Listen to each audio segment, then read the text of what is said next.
भज निताई गो राधेश्याम जप हरे कृष्णा हरे राम। श्री श्री राधा रमन चरणदास देव बड़े बाबा जी महाराज का जीवन चरित्र भाग 4। श्री धाम नवदीप में राजेन बाबू।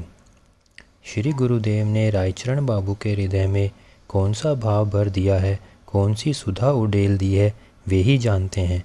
आज श्री धाम नवदीप पहुंचकर श्रीवास आंगन के घाट पर गंगा स्नान कर तथा श्री गौरांग लीला स्थली दर्शन कर उनके मन में भाव समुद्र की शत शत तरंगे उठ रही है। वे प्रेमानंद में विभोर गंगा तीर पर बैठे थे। उसी समय जगदानंद दास नामक एक बाबा जी आग्रह पूर्वक उन्हें श्रीवास आंगन के मोहल्ले में मणिपुर रोड पर अवस्थित अपने घर ले गए और एक छोटे कमरे में उनके रहने की व्यवस्था कर दी। रायचरण बाबू गुरुदेव की कृपा से इस समय अत्यंत स्थिर और गंभीर हैं। किसी के साथ बातचीत नहीं करते। 3 बार गंगा स्नान करते हैं और तीसरे पहर अपने हाथ से अविश्यान पका ठाकुर को भोग लगाकर पाते हैं। प्रेमानंद में विभोर होकर दिन रात नाम कीर्तन करते हैं। श्री गौरांग सुंदर की नित्य लीला स्थली श्री धाम नवदीप की नित्य नवनव शोभा दर्शन कर भावावेश में रुदन करते हैं। जगदानंद दास बाबा जी महाशय ने एक दिन उनसे पूछा, बेटा नाम क्या है? उन्होंने हाथ जोड़कर उत्तर दिया, बाबा आपके दासानुदास का नाम रायचरण दास है। उदार चेता बाबा जी महाशय उस समय कुछ अन्मयस्क थे। उन्होंने रायचरण की जगह राजेन समझा। उसी समय से वे रायचरण बाबू को राजेन बाबू कहकर पुकारने लगे। रायचरण बाबू ने सोचा, माँ योग माया का कैसा पूर्व योगा योग है। सूर्य ग्रहण उपलक्ष्य से देह की अवस्था में कुछ परिवर्तन हो जाने के कारण वैसे ही पूर्व परिचित लोग इस समय मुझे पहचान नहीं पाते। देव क्रम से इस प्रकार नाम बदल जाने से और भी न पहचान सकेंगे। माँ योग माया की कृपा से और श्री श्री गुरुदेव के आग्रह से जो कुछ भी होता है मंगल के लिए होता है। इसी समय रायचरण बाबू श्रीधाम नवदीप में राजेन बाबू नाम से प्रसिद्ध हो गए। हम भी आगे उन्हें राजेन बाबू ही कहेंगे। राजेन बाबू की स्थिति में संपूर्ण परिवर्तन हो गया है। वे प्राय कमरे के भीतर ही रहते हैं। प्रसाद पाकर एक बार गंगा किनारे जाते हैं और हाथ मुख धोकर आ जाते हैं। उनका कमरा बहुत छोटा है। पास में सामान भी बहुत कम है। श्री ग्रंथ रूपी भगवान साथ है। जैसे ही श्री ग्रंथ सम्मुख रख पाठ आरंभ करते हैं, अनुराग भरे रक्त वर्ण नेत्रों से प्रेमाक्षरु बहने लगते हैं। श्री ग्रंथ का एक एक पद पढ़ते हैं और प्रेमाक्षरों से वृक्ष स्थल भीग जाता है। कमरा रास्ते पर होने के कारण आते जाते लोगों में से बहुत से ठिठक कर देखने लगते हैं। कोई कहता है, इनका शरीर ही मानो प्रेम से गढ़ा है। कंठ स्वर भी कैसा मधुर है, रूप कैसा सुंदर है। मालूम होता है किसी बड़े घर के लड़के हैं, बाप भाई से लड़कर आ गए हैं। कोई कहता है, ऐसा लगता है कि इनकी स्त्री मर गई है, इसलिए इतना वैराग्य है। इसी प्रकार लोग अपने अपने भाव के अनुसार इनकी आलोचना करते हैं। पर ये प्रेमानंद में विभोर हैं। कभी जी भरकर हंसते हैं, कभी बालक की तरह उच्च स्वर से रोते हैं। कौन क्या कहता है इसका कोई ज्ञान नहीं, किसी दूसरी ओर लक्ष्य ही नहीं। इस प्रकार दिन बीत रहे हैं। इस समय की इनकी अवस्था विचित्र है। मुख की ओर देखने से जान पड़ता है कि हर समय विचार मग्न है, मानो खोई हुई किसी प्राणप्रिय वस्तु को हृदय में ढूंढ रहे हैं। प्रेम नेत्र प्रेम से सजल और रक्त वर्ण है। कुछ कहना चाहते हैं पर अपनी व्यथा का व्यथी न पाकर भीतर का भाव भीतर ही दबा जाते हैं। इस प्रकार की एक अकथनीय व्याधि से पीड़ित हो नवदीप में रह रहे हैं। नवदीप बाबू से मिलन। इन्हीं दिनों इनके वास स्थान के निकट श्री नरसिंह देव के अखाड़े में एक युवक अपने देश के कुछ लोगों के साथ सपत्नीक श्रीधाम नवदीप दर्शन के लिए आकर ठहरे। नाम था श्री नवदीप दास। श्रीधाम में आने के 2-3 दिन बाद एक वैष्णवी ने उनसे कहा, बेटा इस घर में एक बाबू आए हैं। वे किसी से बातचीत नहीं करते और न किसी के घर जाते हैं। हर समय ग्रंथ पाठ करते रहते हैं और अश्रु बहाते रहते हैं। तुम यदि उनसे मिलना चाहो तो चलो। नवदीप दास नवयुवक और अनुरागी भक्त थे। उन्होंने कहा, माँ अनुग्रह पूर्वक एक बार उन्हें दिखाकर मुझे सदा के लिए कृतकृत्य कर दीजिए। उन महापुरुष के दर्शन के लिए मेरा मन बड़ा व्याकुल हो रहा है। शीघ्र चलिए। वैष्णवी उन्हें राजेन बाबू के कमरे पर ले गई। नवदीप दास वहाँ पहुँचते ही आनंद में विहल हो गए। नव अनुराग में डूबे उस महापुरुष से आंखें चार होते ही दोनों चिर परिचित बंधुओं की तरह प्रेमानंद में आत्महारा होकर रोदन करने लगे। उनके हृदय में आनंद समा नहीं रहा था। नेत्रों से प्रेमाक्षु धारा निरंतर बह रही थी। चुंबकाकृष्ट जैसे दोनों प्रगाढ़ प्रेमालिंगन में बंध गए। प्रेमानंद में उन्मत्त हो भूमि पर लौटने लगे। थोड़ी देर में जय निताई कहकर खड़े हुए और वेग से नृत्य करते करते और ताली बजा बजा कर बज गौरांग कह गौरांग लह गौरांगे रे नाम रे जे जन गौरांग भज से हयामर प्राण रे। कीर्तन करते करते लथपथ वेश में श्री महाप्रभु के मंदिर की ओर चल पड़े। दोपहर पीछे परिक्रमा कर परिशांत हो धूल दूषित अंग से दोनों घर लौट आए। स्नान कर राजेन बाबू ने अपने हाथ से रसोई पकाई और ठाकुर को भोग लगाकर नवदीप बाबू सहित प्रसाद ग्रहण किया। तत्पश्चात दोनों ग्रंथ पढ़ने बैठ गए। पाठ आरंभ होते ही दोनों के हृदय में प्रेम तरंग उठने लगी। अश्रुकंप पुलक होने लगे। श्री श्री चैतन्य चरितामृत के एक एक प्यार के पाठ के साथ कभी एक दूसरे के मुख की ओर देख प्रेमानंद में रो रो कर व्याकुल होते और कभी हंसते हंसते एक दूसरे के ऊपर ढुलक जाते। हंसी और क्रंदन के सपूर्व सम्मेलन में दोनों एक प्राण दो देह हो रहे थे। कैसा अपूर्व मिलन था, कैसा शुभ दर्शन। एक दिन के परिचय में ही चिर जीवन के लिए एक दूसरे से बंध गए थे। एक दिन प्रातःकाल अकस्मात नवदीप बाबू एक जोड़ा बहुमूल्य जूता, सोने के बटन सहित सुंदर कुर्ता और काले किनारे की बहुत अच्छी धोती लेकर आए और हंसते हंसते राजेन बाबू से बोले, दादा आज आपको एक बार बाबू वेश में देखने की मेरी बड़ी इच्छा है। आपको ये चीज़ें अंगीकार करनी होगी। न जाने क्या विचार कर महाविरागी राजेन बाबू ने वह प्रीति का उपहार हाथ में लिया और न जाने किसकी भोग लालसा मिटाने के लिए डबडबाते नेत्र मूंद कर किसी को समर्पण कर स्वयं धारण किया। कल जिसे लोगों ने रास्ते में लोटपोत होते धूल दूसरे देखा था, आज वही बड़े बाबू बने हैं। वेश बनाने से क्या होता है? भस्माच्छादित अग्नि की तरह अनुराग का प्राण किसी आवरण को नहीं मानता। प्रेम का स्रोत किसी बांध से नहीं रुकता। श्रीमन महाप्रभु के दर्शन करते ही दोनों अद्भुत नृत्य करने लगे। थाली बजाकर नाम कीर्तन करते करते विभोर हो भूमि पर लौटने लगे। लोग देखकर अवाक। कुछ देर बाद दोनों स्त्रियों अपने निवास स्थान को लौट आए। एक रात नवदीप बाबू अपनी स्त्री से बोले, तुम संगी साथियों को लेकर देश को जाओ, मैं अब घर नहीं जाऊंगा। उनके मुख से अकस्मात ऐसी बात सुन आश्चर्यचकित होकर वे कहने लगी, आपकी इतनी बड़ी नौकरी है, इतनी जिम्मेदारी है, किसी से आप कह सुनकर नहीं आए हैं, या आप क्या कर रहे हैं? सबने मिलकर नवदीप बाबू से विशेष आग्रह किया। तब इच्छा न होते हुए भी लाचार हो राजेन बाबू से एक सप्ताह के लिए विदा लेकर देश को चले गए, परंतु मन प्राण राजेन बाबू के पास ही पड़े रहे। विदा के समय वह करुण दृश्य किसी ने नहीं देखा, क्योंकि नवदीप बाबू ने यह विषम कार्य गुप्त रूप से ही समाधान किया। श्री श्री महाप्रभु दर्शन। नवदीप बाबू को विदा कर राजेन बाबू फिर पूर्ववत गंभीर हो गए। उनका मुख मलिन और हृदय दुखी था, मानो कोई मूल्यवान वस्तु किसी ने उनसे छीन ली हो। एक दिन बीता, 2 दिन बीते, तीसरे दिन जामा जूता पहन श्री श्री महाप्रभु के दर्शन को गए। वहाँ कीर्तन हो रहा था। राजेन बाबू कीर्तन सुनने बैठे। थोड़ी देर में उठकर वहाँ आए जहाँ जूते रखे थे और फिर जाकर कीर्तन में बैठ गए। एक बार और ऐसे ही किया, पर तीसरी बार धैर्य खो बैठे। सामने एक युवक को देखकर बोले, भाई यह जूता तुम पहन लो। युवक ने विस्मित हो कहा, क्या मैं आपका जूता क्यों पहन लूँ? पर बार बार अनुरोध करने पर उसने जूता पहन लिया। तब उन्होंने सोने के बटनों से कुर्ता भी शरीर से उतारकर बड़े आग्रह के साथ उसे पहना दिया और बोले, आह अब शांति मिली। हाय प्रभु, विषय विष कितना तीव्र है, कितना दुखदाई है। अब तक यह जूता जामा रूपी विषय विष मुझे उद्वेग दे रहा था। दया में प्रभु, तुमने मेरा उद्वेग दूर कर दिया। धन्य तुम्हारी करुणा। फिर प्रसन्न और निश्चिंत भाव से कीर्तन सुनने बैठ गए। बहुत देर तक निरुद्वेग हो कीर्तानंद भोग करते रहे। कीर्तन के पश्चात नंगे वदन और नंगे पैर घर लौट आए। प्रफुल्ल चित्त से स्नान आदि कर ठाकुर को भोग लगाकर प्रसाद पाया। तत्पश्चात नियमानुसार ग्रंथ पाठ करने बैठ गए।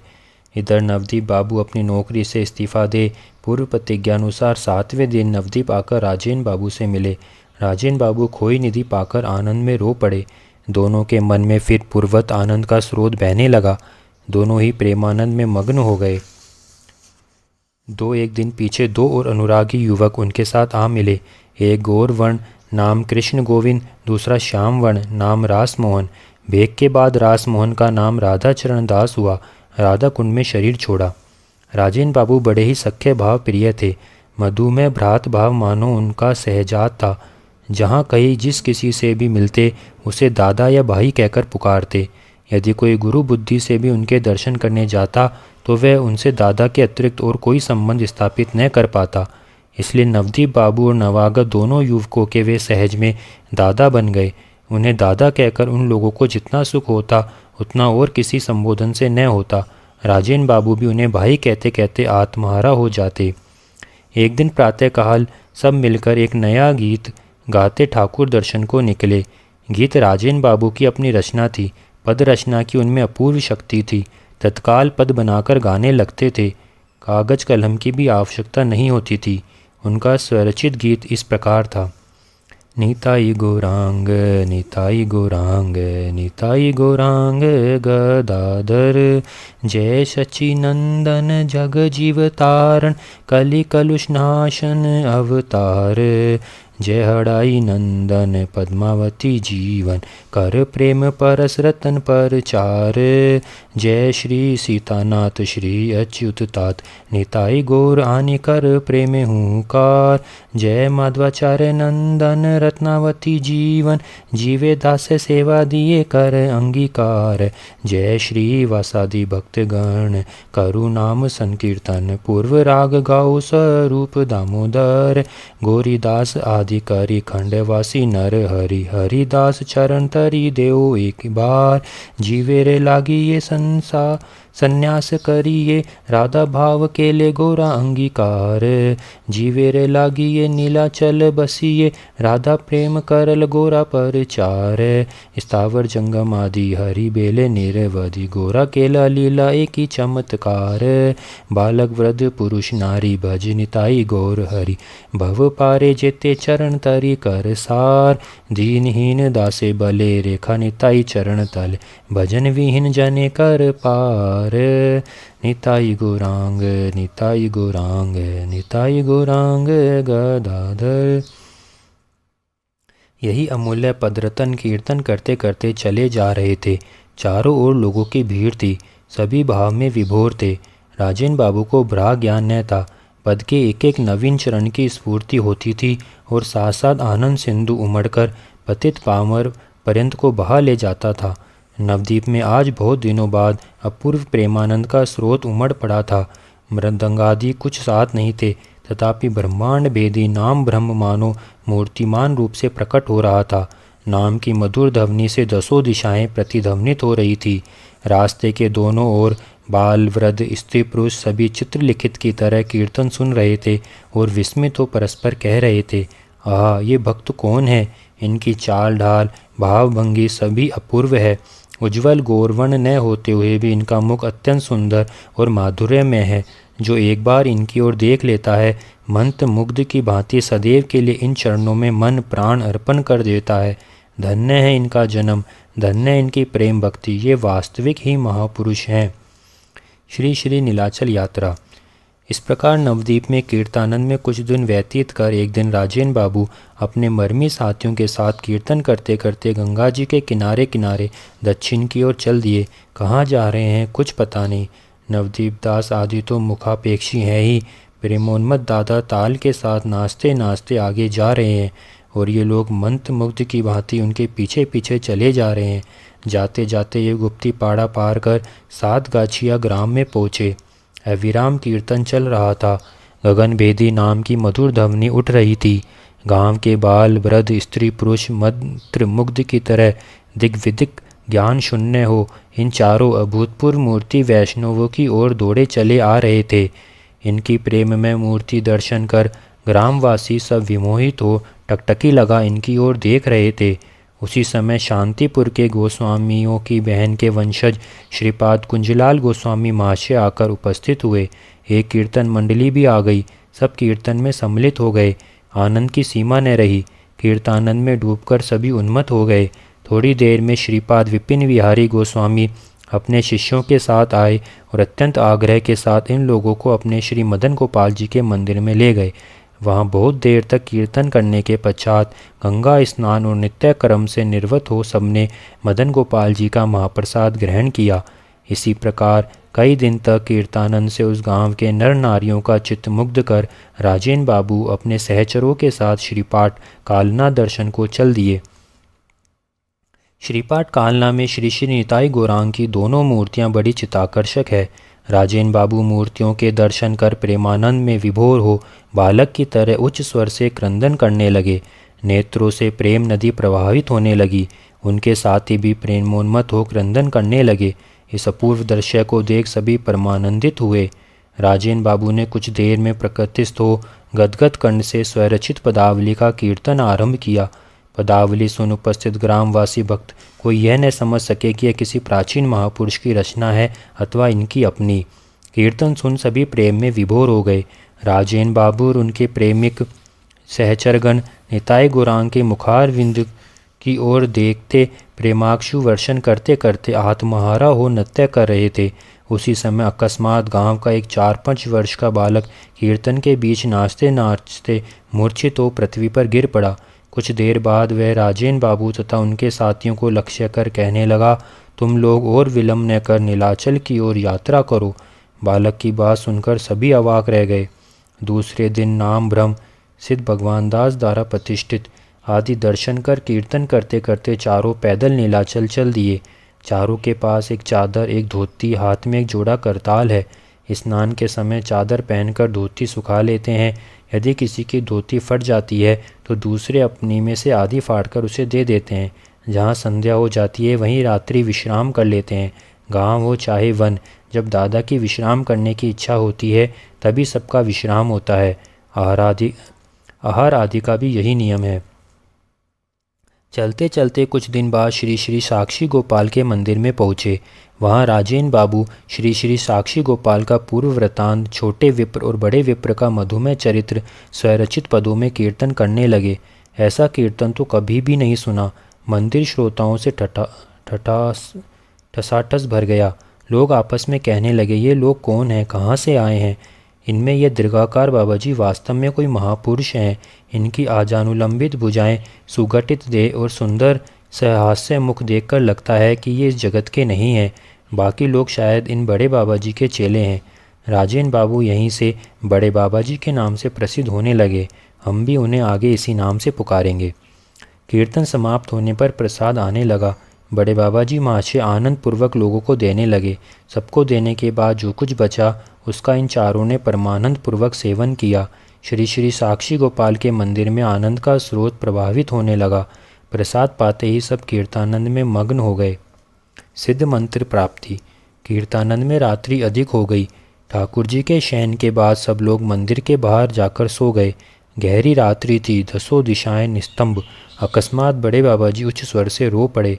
नवदीप दादा और दूसरे दोनों साथियों के बहुत प्रकार से सांत्वना देने पर कुछ स्थिर हुए। रोने के कारण पूछने पर गदगद कंठ से कहने लगे, भाई क्या कहूँ, मैं सो रहा था या जग रहा था मुझे पता नहीं। अकस्मात देखता हूँ कि आजानुलंबित भुज, आकर्ण विस्तृत नयन, अति दीर्घाकार, काश्मीरी गौरवर्ण और कांचन कांतिधारी 2 महापुरुष आकर मेरे सिरहाने बैठ गए। उनमें से एक बोले, ध्यान से सुनो, मैं तुम्हें एक मंत्र देता हूँ। इसकी यत्नपूर्वक आराधना करना और श्रद्धापूर्वक जो कोई मांगे उसे बिना विचारे प्रदान करना। इतना कह 22 अक्षर का गौर मंत्र मेरे कान में प्रदान कर अंतर्ध्यान हो गए। उसी समय मेरी निंद्रा भंग हो गई। हाय रे, ऐसे अमूल्य रत्नों को पाकर भाग्य दोष से मैं उनका कुछ सत्कार न कर सका, नयनभर दर्शन भी न कर सका। इतना कह वे बालक की तरह क्रंदन करने लगे। किसी प्रकार रात्रि बीती। प्रातःकाल देखा कि बड़े बाबा जी महाशय की आंखों के जल से मुख और वृक्ष स्थल सिंचित हो रहा है। मुख से निकल रही है केवल हा निताई जय निताई की ध्वनि। उनकी ऐसी अवस्था देख साथी बड़े चिंतित हुए और नाना प्रकार से उन्हें सांत्वना देने लगे। वे प्रेमोन्मत्त अवस्था में उनसे गले मिल मिलकर रोने लगे। बड़े बाबा जी महाशय के कुछ स्थिर होने पर सबने आनंद से कीर्तन करते हुए श्री क्षेत्र की ओर प्रस्थान किया।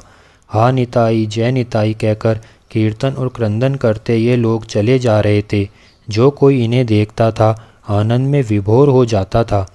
जितना नीलाचल के निकट होते जाते थे उतना ही आनंद और बढ़ता जाता था।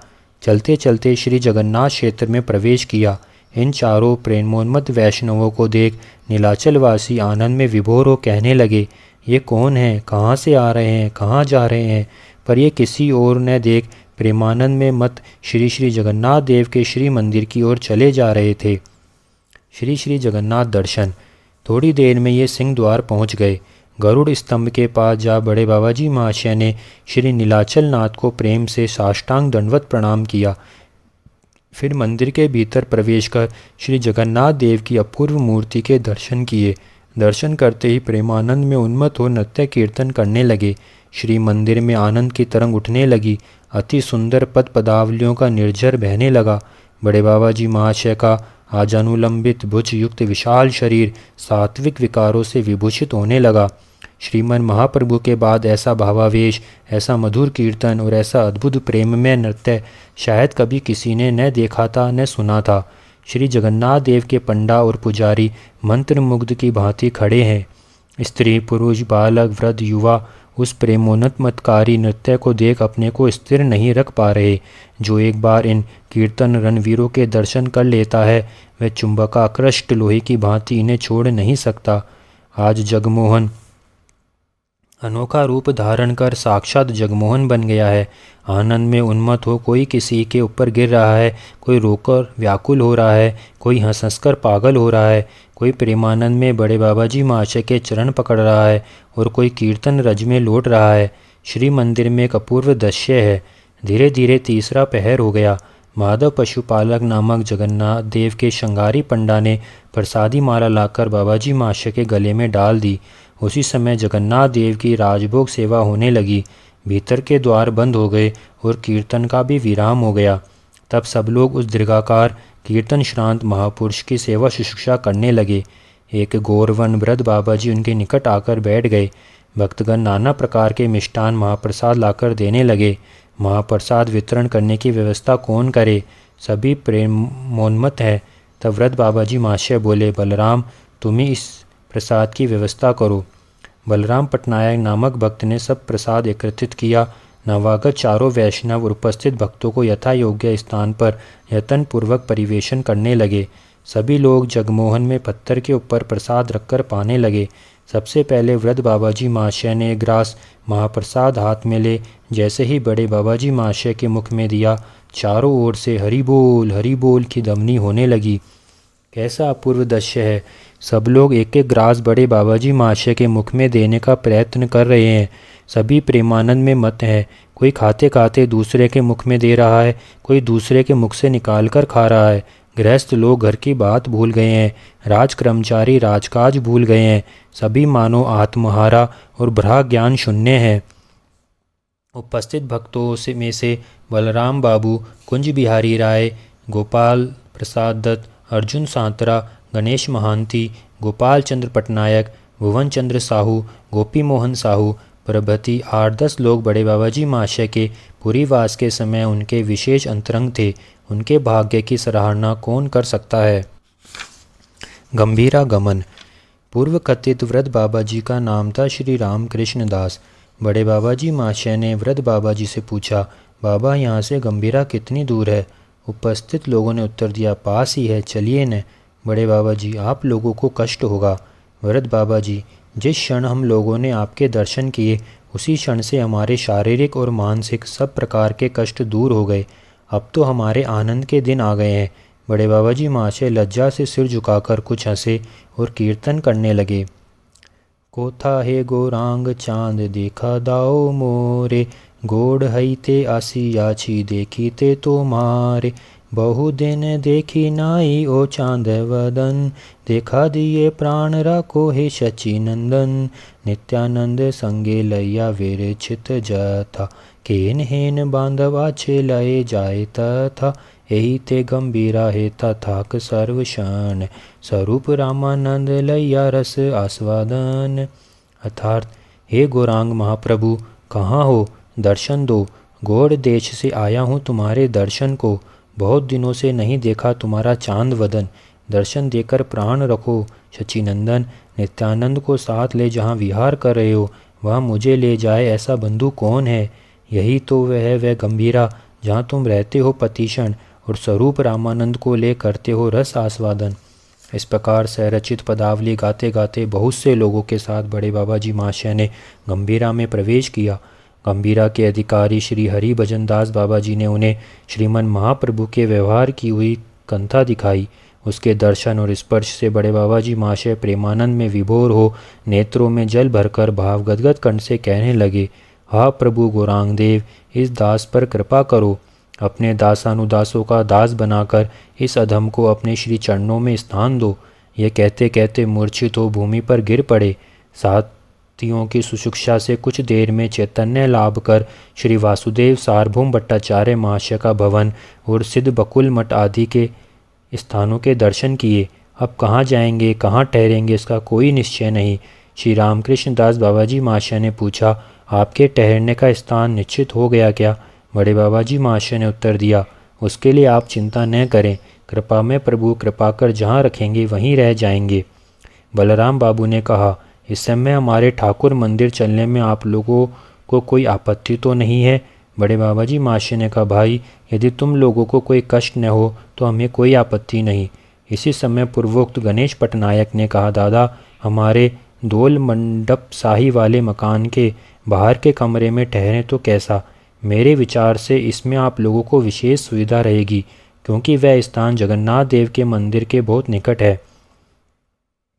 बड़े बाबा जी महाशय बड़ी समस्या में पड़ गए।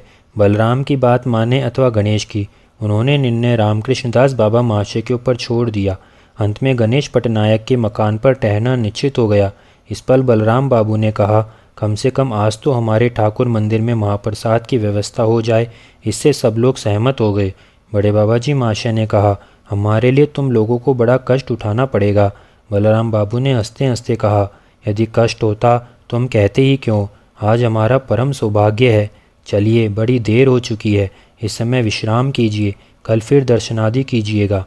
सब लोग प्रसन्नचित नाम कीर्तन करते हुए बलराम बाबू के घर चल दिए। उनके घर से लगे उनके भाई के ठाकुर मंदिर में रात्रि के समय प्रसाद की व्यवस्था हुई।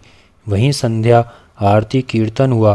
पूरी धाम में ये बात फैल चुकी थी कि गौड़ देश से 4 बाबा जी आए हैं जो पूर्व कीर्तन करते हैं। बहुत से लोग इनके दर्शन करने आ रहे थे।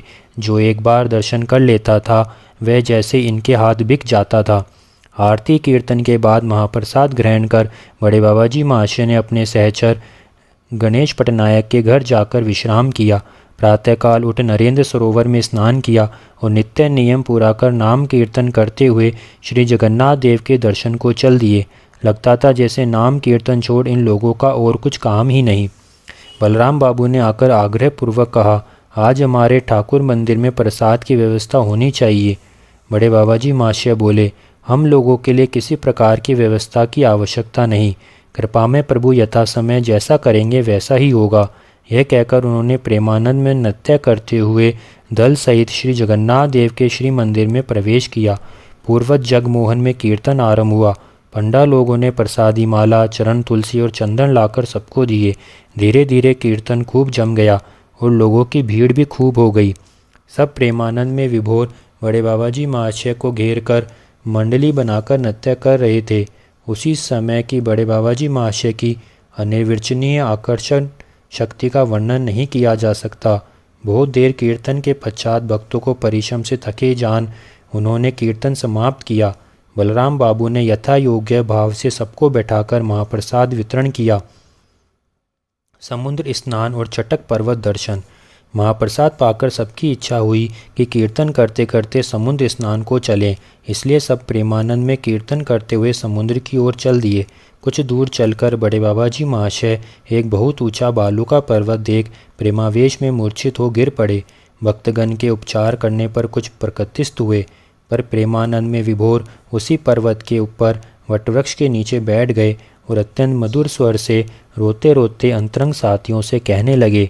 दूर से इस वटवृक्ष के नीचे स्वरूप दामोदर के साथ अपने प्राण प्रिय श्री गौरांग देव को देखा, पर पास जाकर देखा तो कहीं कुछ नहीं। हमारे प्राण गौरांग इस वन में श्री वृंदावन दर्शन करते थे। इस वट वृक्ष को वंशी वट समझते थे और इस पर्वत को गिरि गोवर्धन। वे पूर्व लीला स्मरण कर स्वरूप के गले लग अनेक प्रकार से विलाप करते थे। इतना कह उन्होंने एक भक्त से श्री चैतन्य चरितामृत से चटक पर्वत दर्शन और महाप्रभु के प्रलाप का प्रसंग पाठ करने को कहा। प्रेमिक भक्त ने तुरंत ही गोवर्धन हईते यहा मोरे के आनिल इत्यादि अंश पाठ कर उन्हें संतुष्ट किया। कुछ देर में वे नृत्य करते हुए समुद्र तीर की ओर चल दिए। समुद्र की तरंगे देख प्रेमानंद भाव में भक्तों से कहने लगे, पहले ये समुद्र तीर्थ राज थे, श्रीमन महाप्रभु के श्री चरण स्पर्श से महातीर्थराज हो गए हैं। इन पर प्रभु की पदरज पड़ी है, इसलिए तीर्थराज तरंगों के रूप में प्रेमानंद में तीर पर लोटपोट हो रहे हैं। ये तीर्थराज जिस पर कृपा करेंगे उसे अनायास ही श्री गुरांग धन प्राप्त होगा। यह कहते कहते वे बालू के ऊपर प्रेमानंद में लौटने लगे। समुद्र दर्शन से उनके हृदय का प्रेम समुद्र उमड़ पड़ा। वे प्रेमावेश में आत्महारा हो गए। कुछ देर में प्रकृतिस्थ हो सब साथियों के साथ समुद्र स्नान किया। उनके समुद्र स्नान के संबंध में एक भक्त ने लिखा है, पुलकाक्षरु भरे तीरे दे गड़ा गड़ी, आनंदे करे स्नान बलि घोर हरि, तरंगेर माजे सब जाए सातारिया, केहेबा कहार पावे धरे डूबिया, केहे कारे कांधे करी नाचे उबराए, केहबा कहारे धरी दूरे लैया जाए, एहेन आनंदे सबे करे सिनान, सबे विभोर नाई बेदा बेद ज्ञान, एई मत कत क्षण आनंदे मातिया, तीरे उठिलेन जल केरली समापिया, श्रीअंग मुछिया शुष्क वस्त्र परिधान, सबे मिले तीर्थराज करीला प्रणाम। अर्थात प्रेमाक्षरु और पुलकादि से विभूषित हो सब तीर पर लोटपोट हो रहे थे। आनंद पूर्वक गौर हरि की ध्वनि के साथ स्नान कर रहे थे। तैरकर समुद्र की तरंगों के बीच प्रवेश कर रहे थे। कोई डुबकी लगाकर किसी के पैर पकड़ रहा था, कोई किसी के कंधे पर चढ़ आनंद विभोर हो नृत्य कर रहा था, कोई किसी को पकड़कर दूर ले जा रहा था। इस प्रकार सब आनंद पूर्वक स्नान कर रहे थे। सब विभोर और भेदाभेद ज्ञान रहित हो रहे थे। कुछ देर इस प्रकार आनंद में मत रहकर जलकेली समाप्त कर सब तीर पर आए। शरीर पहुँचकर और सूखे कपड़े पहन सबने मिलकर तीर्थराज को प्रणाम किया। समुद्र स्नान सब लोग श्री हरिदास ठाकुर के समाधि मंदिर को चल दिए। पूज्यपाद श्री हरिदास ठाकुर के समाधि मंदिर के दर्शन करते ही बड़े बाबा जी महाशय उच्च स्वर से नाम संकीर्तन करते करते प्रेमानंद में मूर्छित हो गिर पड़े। श्रीमन महाप्रभु ने अपने हाथ से हरिदास ठाकुर का बालू का समाधि मंदिर बनाया था और स्वयं भिक्षा कर महासमारोह के साथ उनका विरहोत्सव संपन्न किया था। इस भाव से विभावित हो प्रेमावेश में वे अचैतन्य हो गए। साथियों ने उनके मन का भाव समझ उच्च स्वर से हरिनाम संकीर्तन कर किसी प्रकार उन्हें प्रकृतिस्थ किया। तब सब लोग श्री श्री जगन्नाथ देव के श्री मंदिर की बाहरी परिक्रमा करते हुए वास स्थान को लौट आए। शेष चरित्र अगले भाग में। भज निताई गो राधे श्याम, जप हरे कृष्णा हरे राम। भज निताई गो राधे श्याम, जप हरे कृष्णा हरे राम। जय निताई।